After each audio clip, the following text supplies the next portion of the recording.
Welcome, all you Earth citizens from around the beltway of our beautiful blue planet. So, we at the Earth Wisdom Academy work with you and play with you in creating this once a month Earth Citizens Call. And we're so pleased today to introduce you already to Ian Lee and his playing of the violin, and also to introduce you to the beautiful crystal clear water that flows through our web of eco fields here in the Texas Hill Country. I want to invite you now to turn to your chat and start the day. If you'll go down to the bottom of your screen and click on chat, then we can begin bringing you into the circle from wherever you're listening. We hear already from Karen Frank in Costa Rica. So welcome from Costa Rica. And there's Victoria from Virginia. You guys are having quite a call out there. And then there's Teresa from the Bay Area out in the West, and Carol from Boulder, Colorado, joining our circle. So good to have you all. We have Jackie from Scotland, and Patricia from the Adirondacks, and Brenda from Florida. We're just welcoming you all. Oh, yeah, Jillian from Boise, Idaho, one of our Vision Questers. And Jillian, we hope you're healing from your broken leg. And there's Shannon from out in the state of Washington. And Madeline from Seattle, Washington. And there's my friend Siegfried Kober from Austria. So we have Diane from Florida. So we'll just continue to welcome all of you. And as we proceed with our theme of the day, which is millennials and elders, what can we create together? What kind of mischief can we get in? So already you've been hearing Ian play in the background, and Ian Lee is one of our principal participants today. And you know, we're originating in the Austin area, and Austin is a hotbed of music, and you all are aware of that. And Ian Lee is one of the rising stars in the Austin area. So we're going to share him with you today.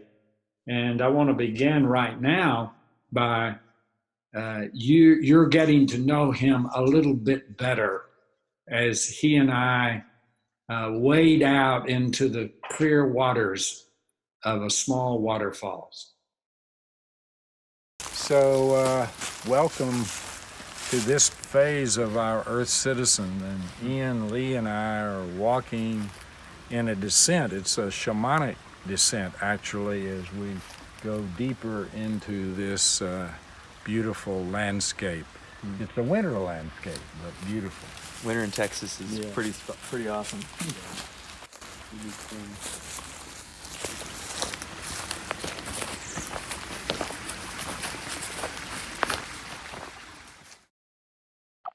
As I was saying, we're here in this beautiful landscape, and Ian Lee is our guest today, one of our guests. Glad to be here. Great to be with you. Thanks for having me. Yeah, we go back a ways. Yeah. Yeah. Pretty sweet. Yeah. To say the least. In fact, we haven't seen each other in a long time. I know. So, You've been beautiful. Big support systems in my life. For the years to be. It's good to be with you. And especially in this nourishing place. It is nourishing, there's no doubt. I'm blessed to be here. The family that my fiance and her father and her mother have been incredible to bring me into their lives. And it's an amazing family. I've always been very close to my family, so even to be here on this property with them and be in another close-knit family, but in such a beautiful place. I feel like being out here is opened up opportunities for me that I just wouldn't have seen otherwise. And so Yeah. my gratitude is something I try to cultivate more of every day. Yeah, you know, yeah, for a lot of things. But, yeah. So far, our people from around the planet today, beautiful Mother Earth, interested in your. Before we hear your music, something of your journey of consciousness and your awakening as a man, as a young man. Well, I think for me, it's always been a part of my life. You know, my mom, my dad. My dad's always been very contemplative. Anytime he went through a tough patch in life and kind of came back around, he'd always have like a Ram Dass tape in the car, or he'd have some Jack Cornfield or something. My mom used to listen to the same stuff, and she would do all this really cool, sign me up for yoga classes. And I think one of the big ones that changed my life was she signed me up for a class at Yoga. And it was called Yoga in the Vedic Tradition. And there was a gentleman there named Craig Williams, an Ayurvedic doctor in Austin, and he turned us all onto these books, and they were the Dhammapada, the Bhagavad Gita, the Upanishads, the Yoga Sutras, and then the most prominent of them all to me was a book about this big, and it was written conversations, not by the man himself, but by his followers, of a gentleman named Ramana Maharshi. Yeah. And so, flash to many years later, I'm in my house with my dad. I have a puja in my room, following more the kind of Hindu tradition, practicing yoga, doing all these things. And he says that one day he went into my room and kind of fell to his knees and cried and prayed in front of the puja. And some days later, he goes on the internet and he's just kind of looking for a teacher. And he saw this picture of Ramana. And that picture, he said, just said it. And then, of course, he looked up Ramana, and Ramana was just so simple in his teaching. Sure. And he lived it. The man lived on a mountain in a cloth diaper his whole life. I mean, he was it. If there's someone that did it, he was it.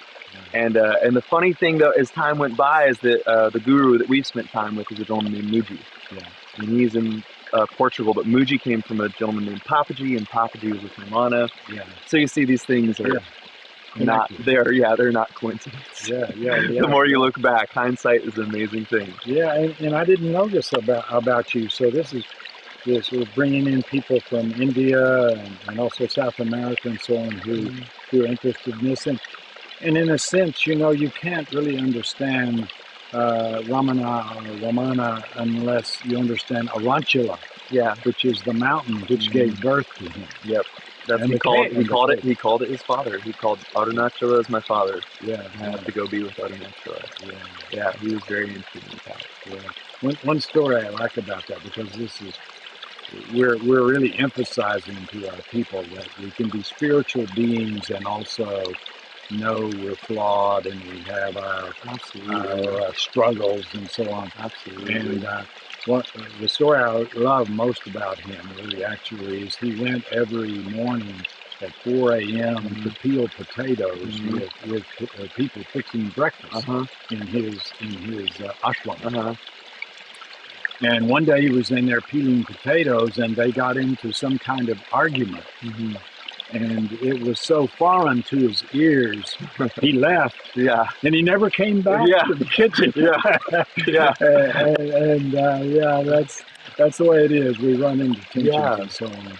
But it's so great to be here with you. You too, Bill.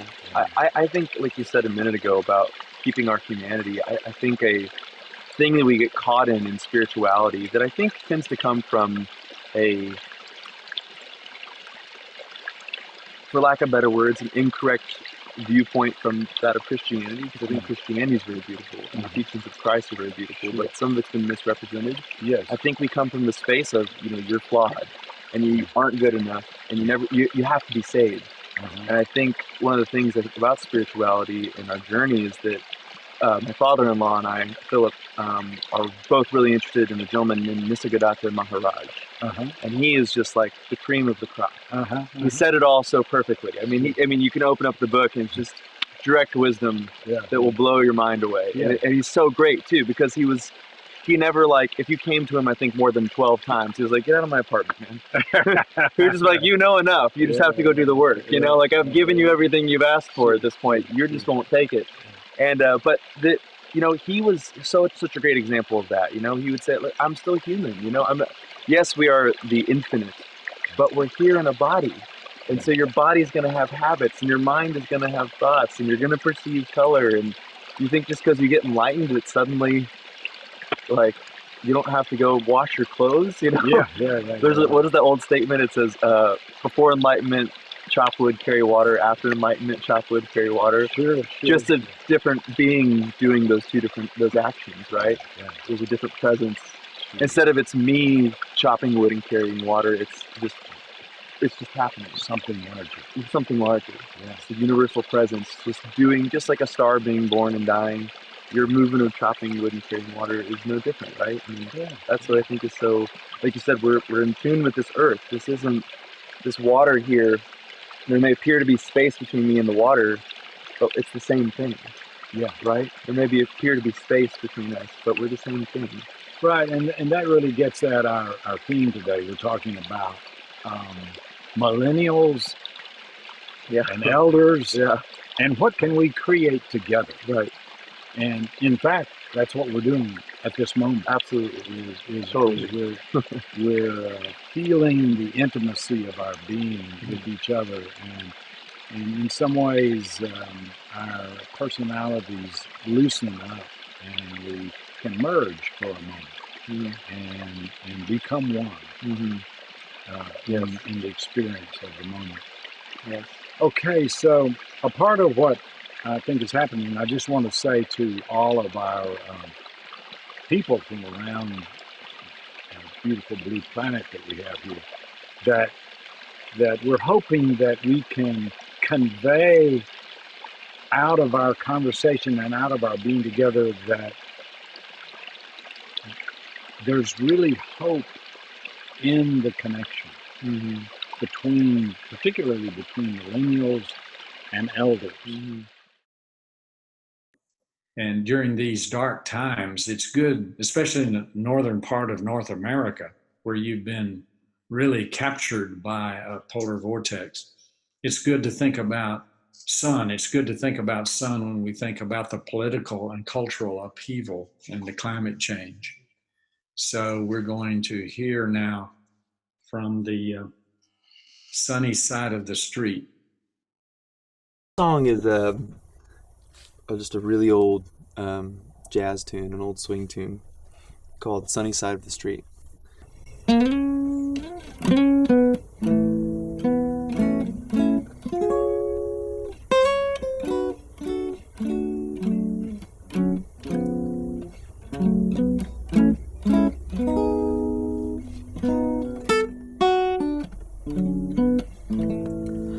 Grab your coat, get your hat, leave your worries on the doorstep.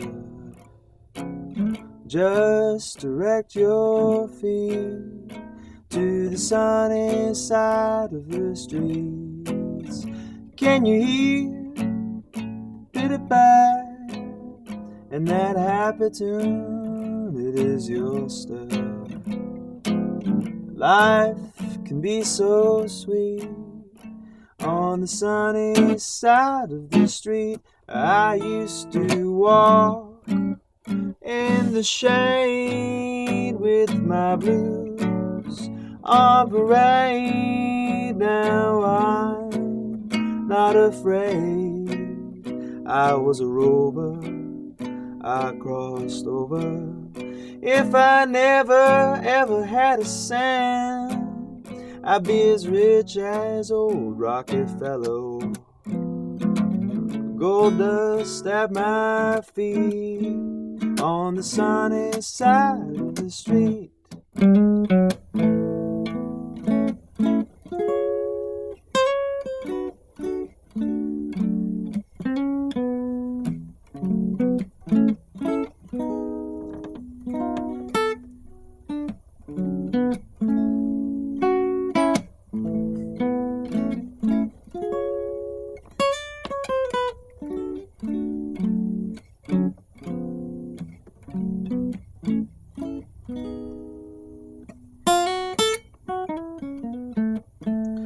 I used to walk in the shade with my blues on parade. Now I'm not afraid.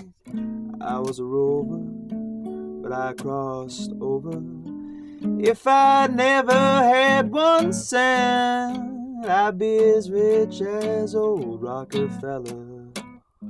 Well, gold dust at my feet on the sunny side of the street.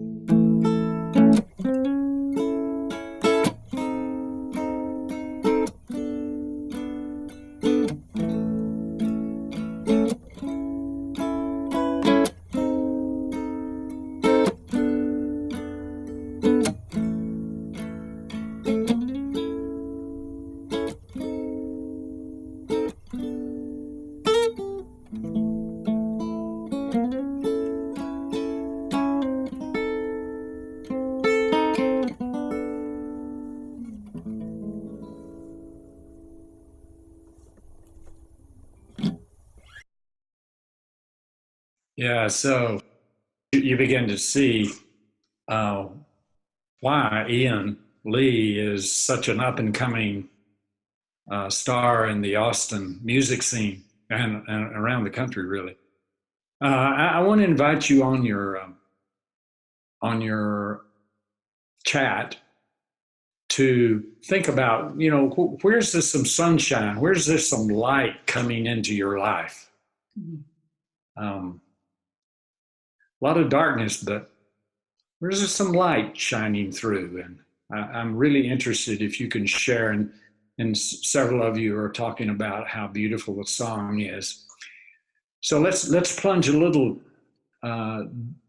deeper into this bridge between the generations as we move into a conversation that Ian is having with one of his mentors, Philip Ziblatt.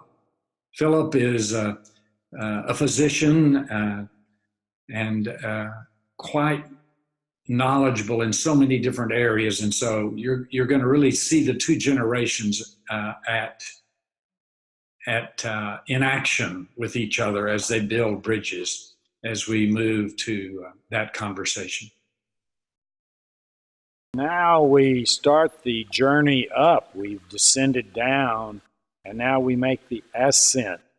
And as we go higher, we'll get into the relationship between generations more explicitly.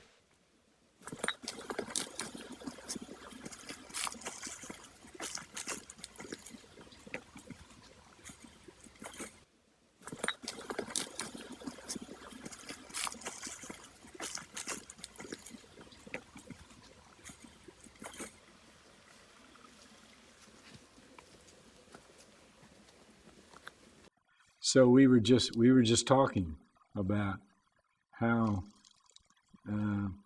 we didn't realize we were going to connect today. Right. But, each time we've met over the years, and it's probably been over 10 or 15 years, I always had a sense that at some point we'd come back to each other. Yeah. So this is Phil Ziblatt, and this is, we were kidding that this land has called him here, and also Ian. Mm. And in some ways, we like to say that the land itself, we're a part of it.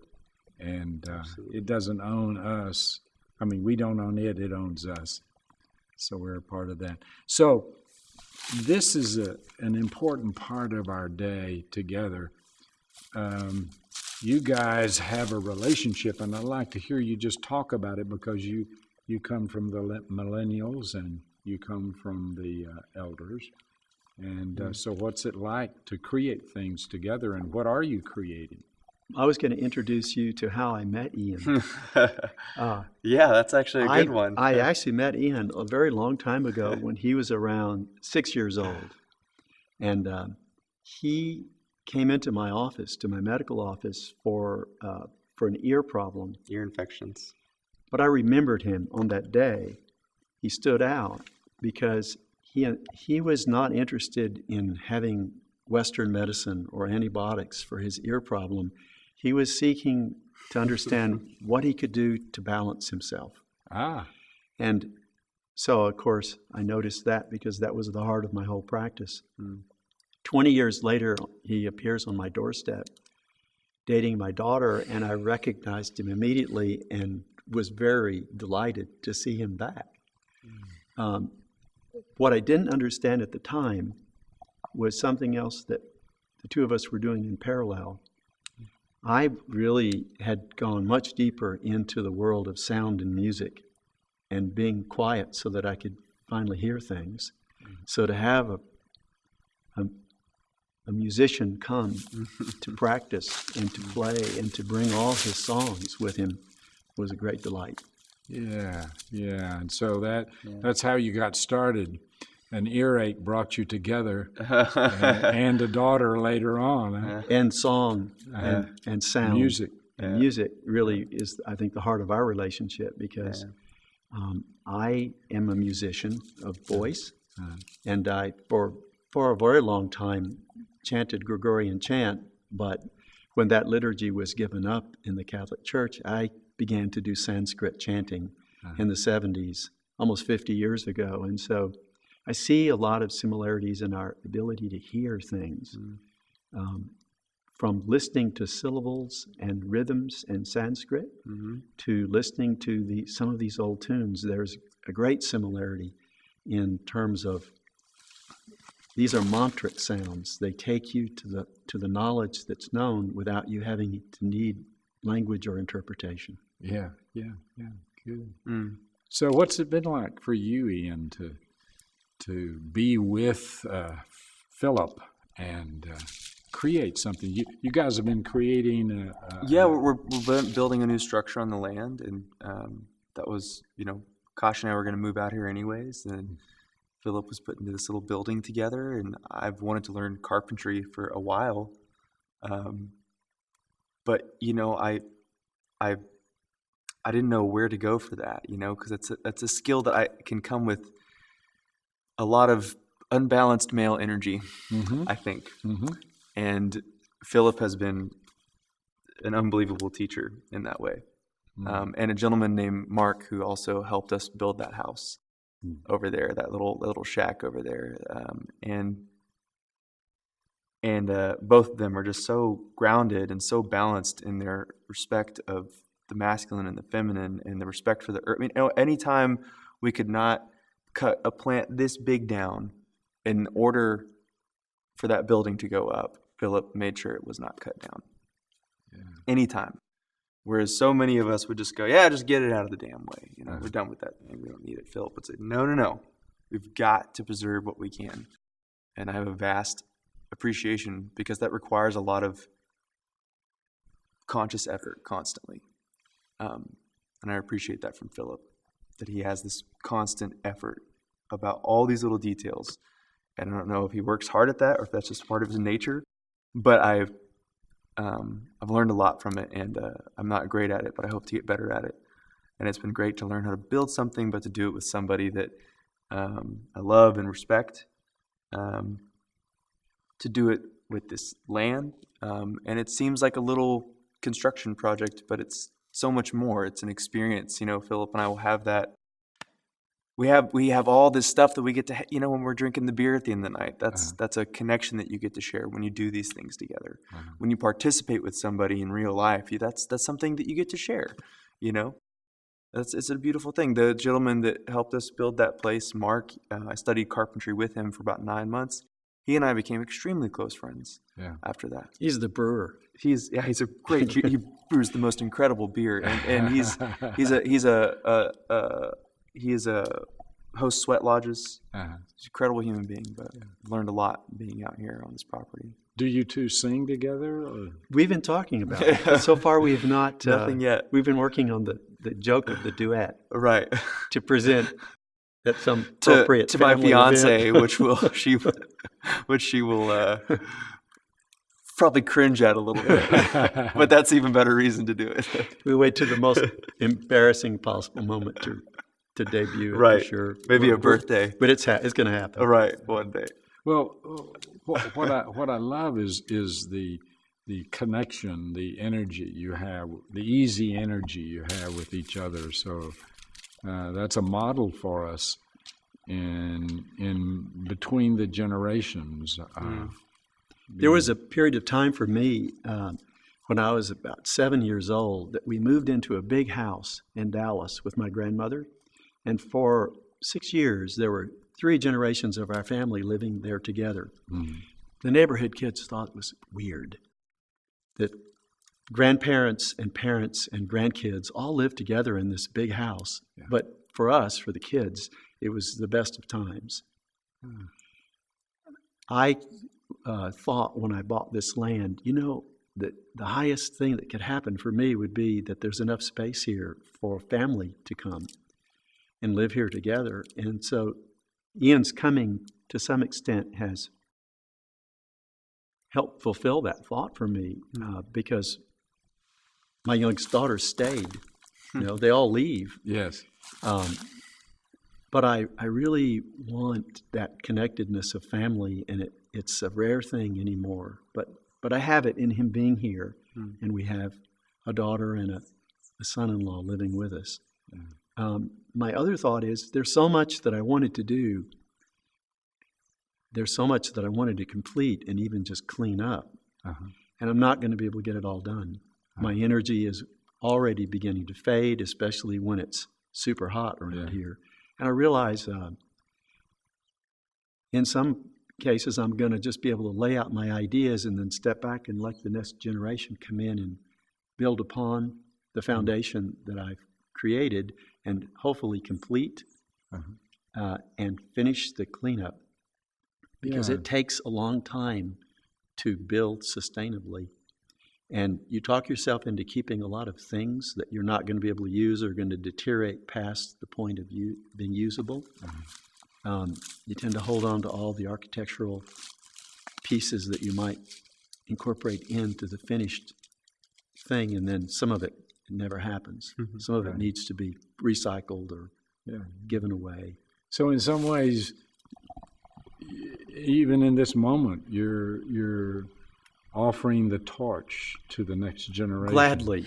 Yeah. And how does that feel to you, Ian? It's amazing. It's a total honor. This is the cycle, right? The whole the notion of a child being raised in a family and that child leaving and buying their own house and doing their own thing is extremely new. We've become very familiar with it, but it's if you look at the thousands of years we have of written recorded history, let alone drawings and carvings on stone, people have lived together in communities and in tribes for a long time. So to be here and to have that torch passed is a beautiful thing. And that's like like the music that I'll present later. That it's a passing of the torch as well, and that's totally. Especially in the styles that I love to play, it's like right now, this week I get to play with Eric Hokanen, who's a great fiddle master and guitar master, musician, and he's a hero. I got to see him. I got to grow up watching him play. And Eric's in his 50s now, and I've taken a lesson from him, and now I get to go play with him. And now by being around him, I'll raise to a higher vibration. Because he is at a higher vibration. The same with Philip, and the same with this land. And that's the things that, in context of this, that we get to create together. Well, you bring up a really important point that what the two of you are creating together is not just a physical, beautiful work of art in terms of this particular house, but you're also creating community. And you're creating extended family. And the possibility of grandchildren, because when the children don't have resources, when a house costs $500,000, and until they have built a lot of wealth, they don't feel like they can have children. It comes right down to how long are you going to have to wait for those grandkids? I wanted to have time with them, but when the children push their childbearing into their mid-30s, which is happening real commonly right now, they have to find another way. It shouldn't be so costly to establish household and a family, but it's become almost unaffordable. Yes, yeah. And so in that way, we're exploring building community, building family. We like to say through this Earth Citizens event that we're building a bridge to the new era, and we're leaving an older paradigm and moving across the bridge into a new paradigm, much like Einstein did. As we know, Einstein got halfway across the bridge, and what he saw over there frightened him, so he moved back to the other side. Mm-hmm. And so we can encourage each other. And speaking of Einstein, I want to point out that for our participants that you're a scholar and a medical scholar, and at the same time you're coming out of some way of that abstract into the very concrete, into the very tangible, and what you two have created is an actual physical presence. Mm-hmm. And you're singing your songs, they're immediate. Mm-hmm. And in some ways, what we've lost in Western civilization is we've gotten more and more abstract, and we're coming back to the sensual and the rebirth of the sensual. Mm-hmm. And your singing will take us in that direction, and we'll go there now. Yeah. Okay. Beautiful. As time goes by between generations, miracles and magic happen. So now let's turn and immerse ourselves in Ian's music as a way to bridge between the generations. Just based on all the conversations that we just had and all the beautiful things, this song came to mind to play as well. And this actually comes from the movie Casablanca, which is, it's funny because it's one of those movies that people kept telling me, oh my God, it's just one of the most awesome, best movies. And, it's one of those things you hear, it kind of becomes a cliche. And I finally watched it one day and I just fell in love with it. I loved everything about it. And the song is called As Time Goes By. And just based on everything we were talking about, it just made me think, well, there's just, time appears to keep moving, and yet there's all these things that without a doubt stay staples in our lives as human beings,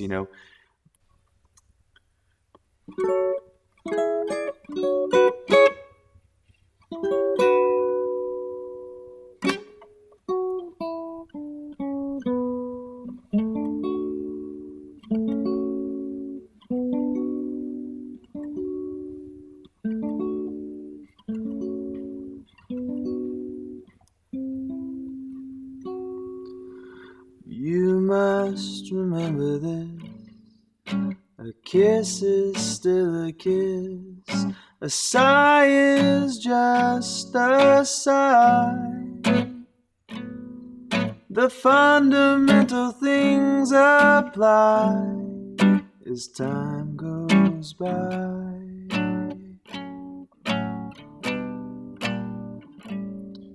And when two lovers woo, they still say I love you. On that you can rely. No matter what the future brings as time goes by.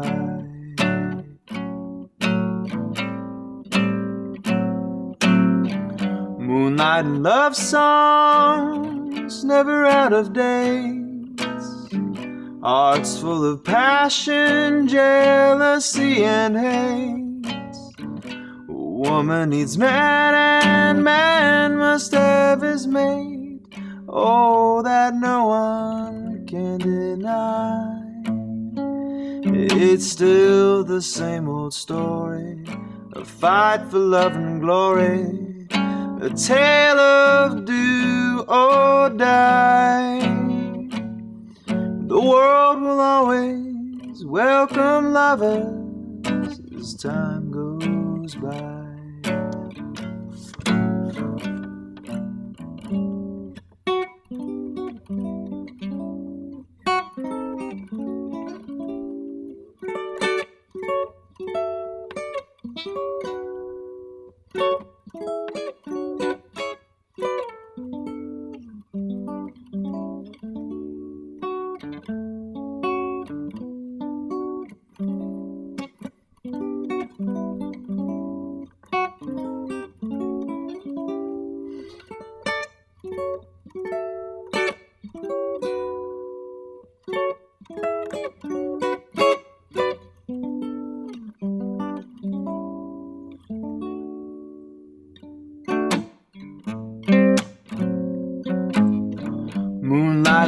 love songs never out of date, hearts full of passion, jealousy, and hate. Woman needs man, and man must have his mate. That no one can deny. Well, it's still the same old story, a fight for love and glory, a tale of do or die. The world will always welcome lovers as time goes by.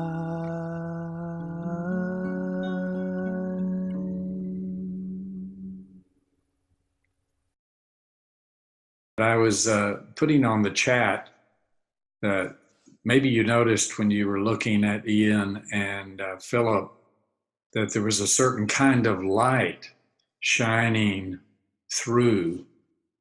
You could see it on Philip's face and Ian's face, and even in the music. So I want to invite you again to experience yourself for a moment and see where the light needs to shine in order to span this connection between generations. I know that today's theme is a little different than we've had before, and it hasn't been so focused on our internal life, but has called on us to reach out and span between us and those around us.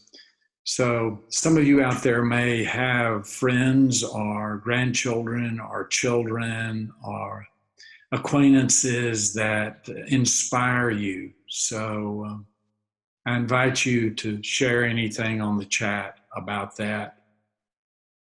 As we've built the bridges between the generations and experienced that some in Philip and Ian, I want us to turn now to a conversation that Will Turner, Judas and my grandson, is having with one of his friends in a setting in Florida where they are talking about their relationship. So it's just interesting to kind of eavesdrop on a pair of millennials as they're talking about this span between generations. So we'll turn now to that moment.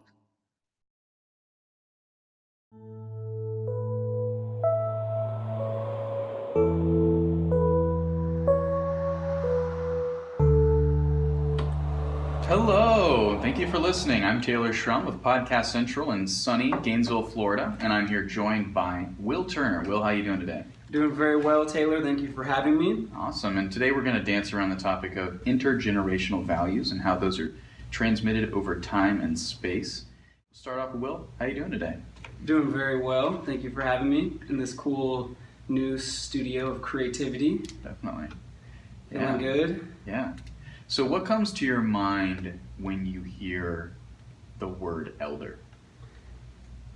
The initial idea of elder in my tribe is someone who has lived their life, gathered experiences, and through that has found some wisdom and has an idea or many ideas to spread to those in younger generations. An elder is someone who has distinct integrity and also very good ideas that a younger generation might be able to take forward, like a runner on the track grabbing the baton and taking it further.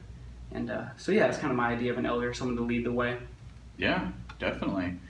When asked the same question, I kind of think of the people specifically, like older folks who've earned their wisdom. You know, they've answered questions that people have been asking since the beginning of time, and I think they would be very motivated to perpetuate the answers that they've found.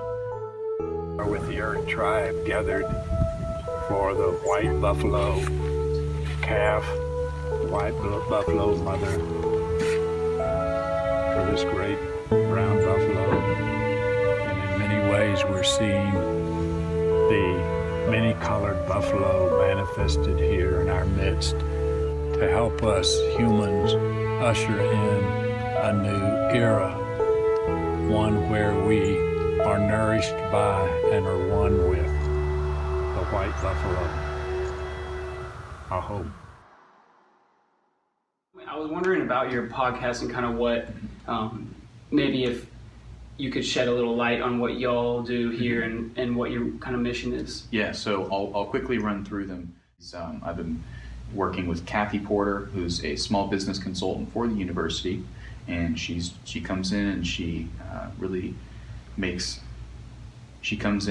disseminates beautiful wisdom to other minority women who are looking to start or strengthen their businesses. And then the other is a Women of Innovation podcast, and it's sponsored by the Women's Collaboratory at UF, Innovate the Hub.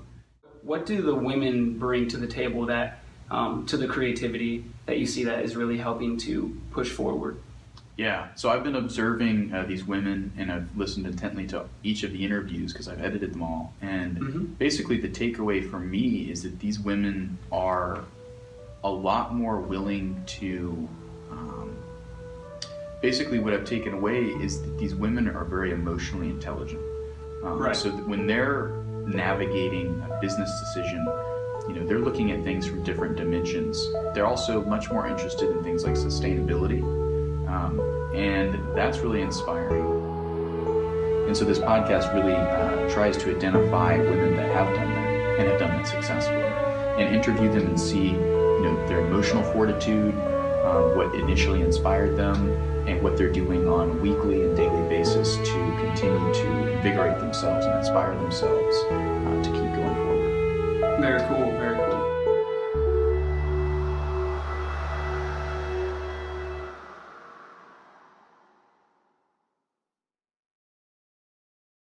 So maybe you can join with me. I find it very encouraging. That was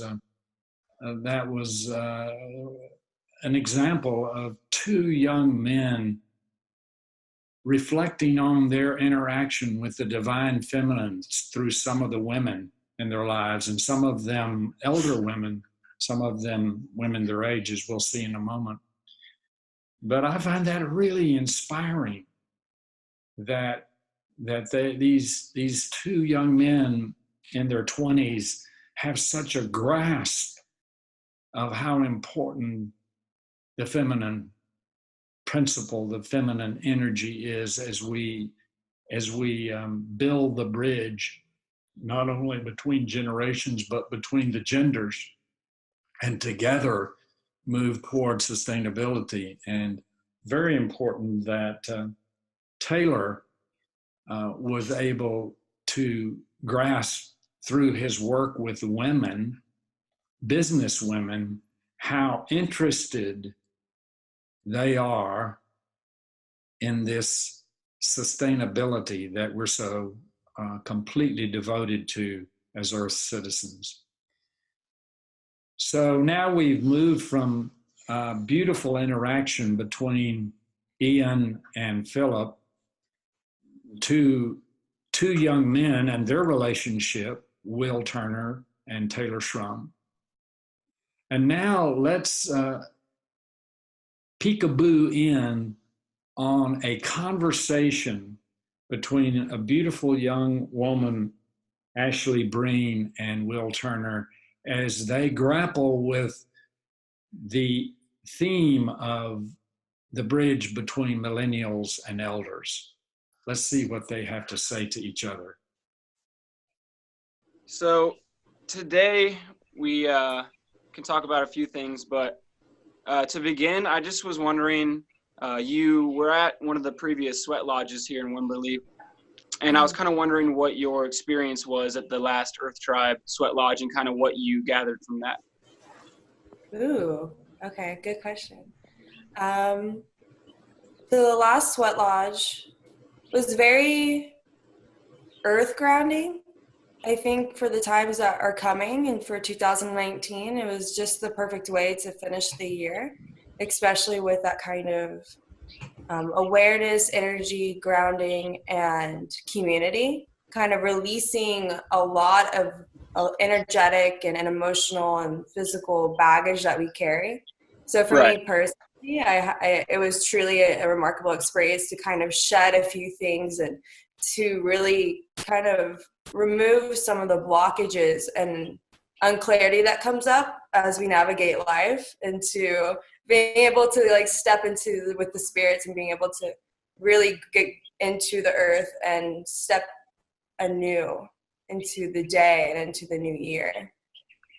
Nice.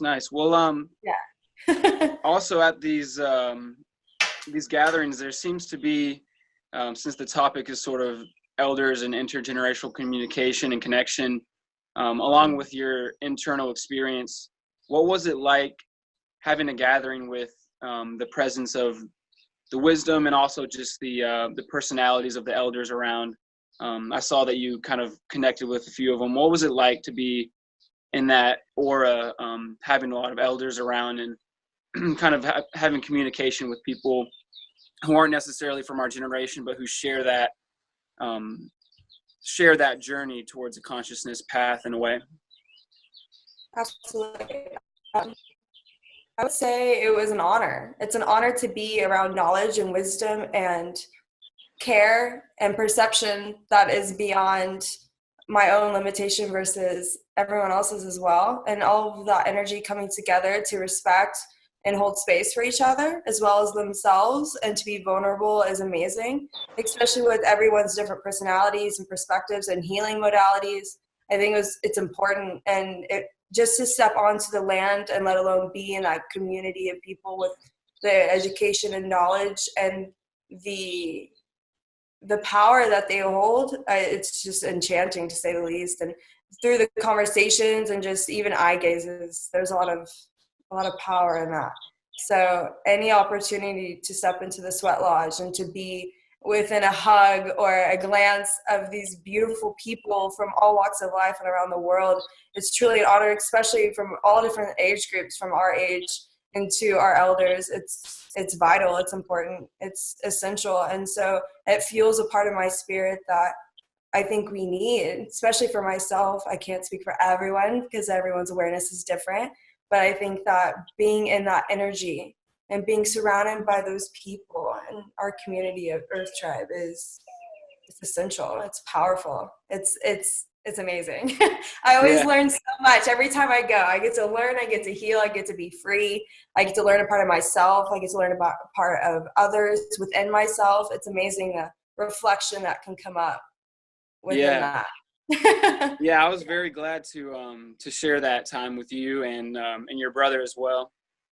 And many other millennials were there. Yes. And since I've started going to the sweat lodges and different Earth Tribe events, I've noticed that more and more millennials are showing up. So it's been really cool.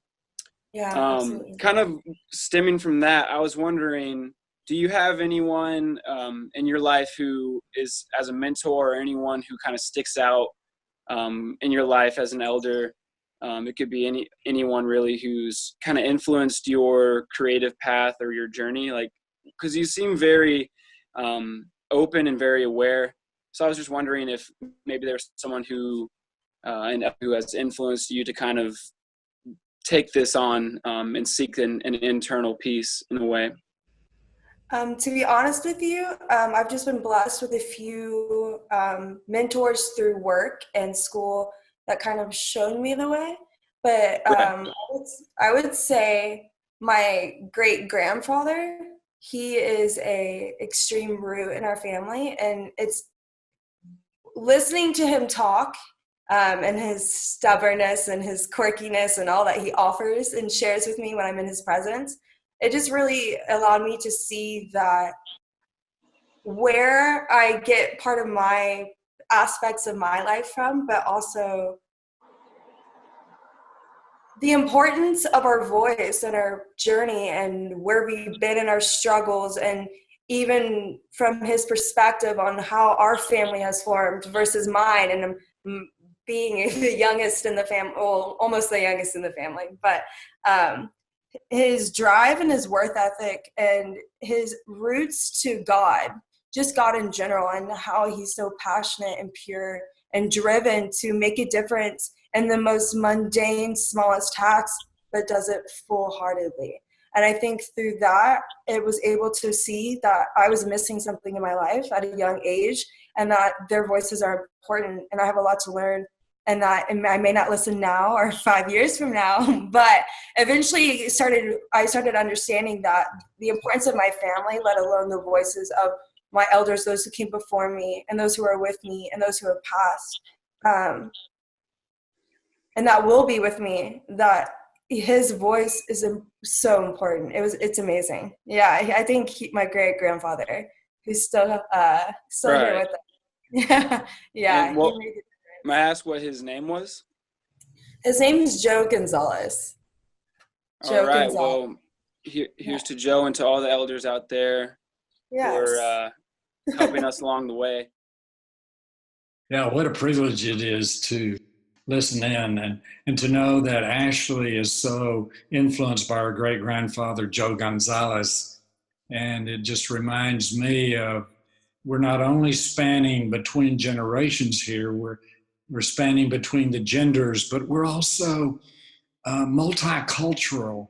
And that's why I love being with you on this Saturday Earth Citizens Call, because from the beginning, we were talking about Costa Rica and Austria and Australia and the UK and all around North America and Mesoamerica and Central America. I just love the plurality. I love the strength of our having different bloodlines flowing into this conversation today. And I want to say that next, on March the 2nd, our next call will be exploring this theme right here. I'm going to announce it right now because I want to relate it to our guest today. We're going to explore a question next month, and for you to explore the whole month. And this is the question: is Earth healing herself through your self-healing? Is Earth healing herself through your self-healing? That's actually a phrase that Ashley used a few moments ago.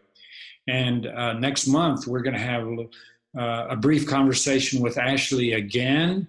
We just got word from Ian Lee that he and perhaps his band will sing for us next month. So that will really send us off. But before we finish today, I want to hear a jam session, a jam session with Ian Lee and Will Turner. And just to let you know, I just invited them into this. I sprung this on them, and they had no idea. And so they have these few moments together, entirely spontaneous and fed from each other's energy. So I invite you into it. If you sing and I can rap and you sing the chorus, or just random. Sure, I'll come up with something. Yeah. Why don't you flow and I'll come up with something after you. Cool. How does that sound? I will play something, just let me know how it feels, okay? So I'll do that's what I was just doing. Yeah. Call me the wind, 'cause I've been flowing to and fro. Walking in the cave, shadows don't know where to go. The flames were following me inside of my dreams. I split it open like the seams.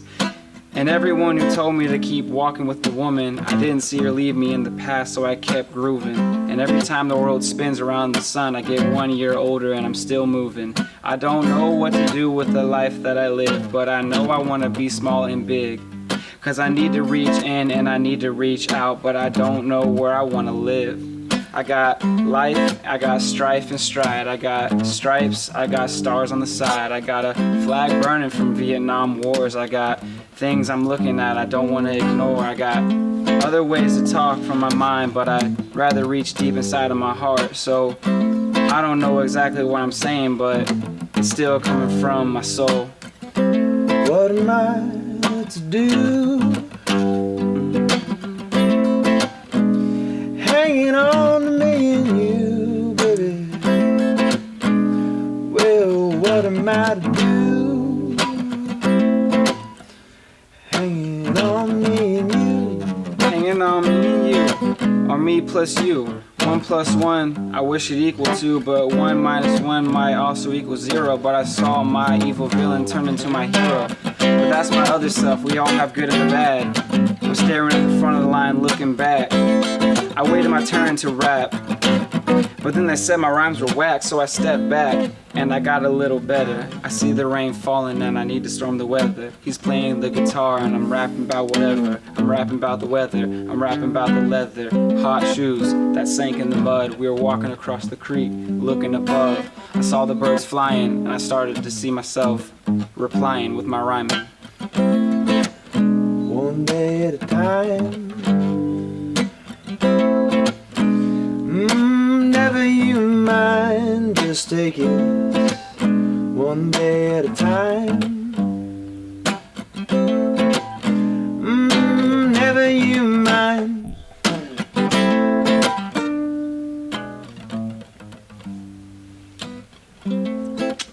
That was cool. Oh, good, great.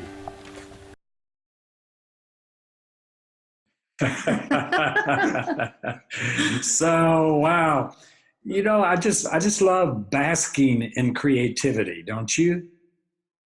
Basking in the creativity of this generation that's reaching out to us. Such a privilege for us to walk with each other, for us to feel the vitality of their energy, and for them to span across to us, to link with us in so many beautiful, beautiful ways. That's what it means to create together.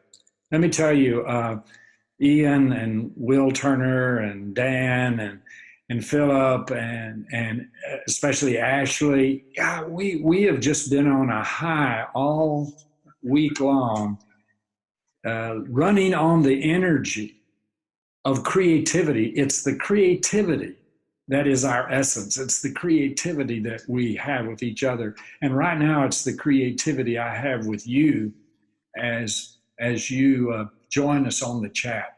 I'm going to bring some of that up right now, simply because I want to honor your willingness to put yourself out there. I'm reading from Regina Water Spirit over in New Mexico. She says to Ashley, Mado, which is Creek. Let's see, Creek in the Creek language, and that's Elder Bearhart's tribe, and Regina is his spouse, and she says you contributed your open heart. And then Linda Smith Linda Smith Casey over in Canada says, this is brilliant. And Carol Bennington from Colorado says, thank you for sharing this light. And by the way, Carol, Ashley was speaking to us from Colorado up near you. So thank you so much, everybody, for being a part of what we are today. Thank you, Donna, for expressing your appreciation of being on this wonderful online gathering. I hope you'll join with us next month when we revisit some of this music, and especially we explore with you this question: is Earth healing herself through your own self-healing? So now 2 short pieces, one a poem from Carol Flake Chapman. This poem is called Boomers Ask If It Is Time to Let Go. And I'm a little hard on boomers, my generation, but that's kind of how I'm feeling these days that we haven't done such a great job in what we're leaving, to younger people. But I ask compassion for us as we consider what we have to leave and cooperate with younger people. So when is it time to think about getting off stage before shuffling off the mortal coil and leaving the action to the youngsters? Maybe we should do a reunion tour first, like a graying rock band reviving its greatest hits. But what is our legacy, they ask? Do we leave them our moldy love beads, our failed bickering communes? We did give them the Rolling Stones. We bequeath to them our wealth, unless, of course, we've drained their inheritance, squandered what we were supposed to leave behind. We leave them an earth fast burning up or drowning, as glaciers crack into bergs to founder 1,000 ships. We leave them a list of birds and animals who are no more. I don't begrudge them the torch I hand off. But before we go, there is something I want to know. What would our generation have been like without Vietnam? Would we have been so dazed with sex, drugs, and rock and roll if some of our high school friends had not been shipped out to die in the jungle or come back missing parts of themselves? There were moments when it seemed the ground was shaking with the promise and energy of young idealists on the march, with music in the air to stir body and soul to love and action. So where did it all go? That vision of a different life to come. Was it just too soon? Were we ahead of the curve and doomed to falter and fail as ordinary life and the daily grind consumed us? Before we depart, I want to ask of the young not to do as we did and forget so soon what it felt like to shift the earth. So perhaps we do have a lesson or two to teach them. May they plant more trees than we did, dance more dances, sing more songs, cherish the birds and the animals more dearly, and clasp hands and hearts together as though the world is ending.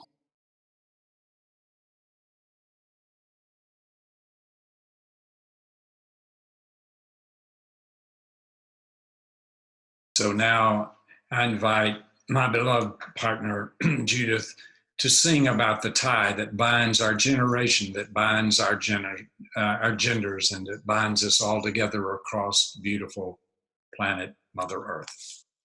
Thank you, Will. Thank you all for being on this call. And I'm just stunned at the synchronicities that took place today. Phil Ziblatt came to my house as a doctor, and I was just totally kind of in love with him in a way when he came to the house to do his doctoring. And here he comes online, and just like, Phil, wow. So I am going to sing, and I'll sing right now because I'll just not go on and on. Blessed be the tie that binds our hearts in conscious love, the fellowship of kindred minds is like to that above. Thank you all. Thank you all. And may you have a wonderful month, and may we all span the generations and link with each other and be Mother Earth. Explore that question now. Is Mother Earth healing herself as we heal ourselves? I hope.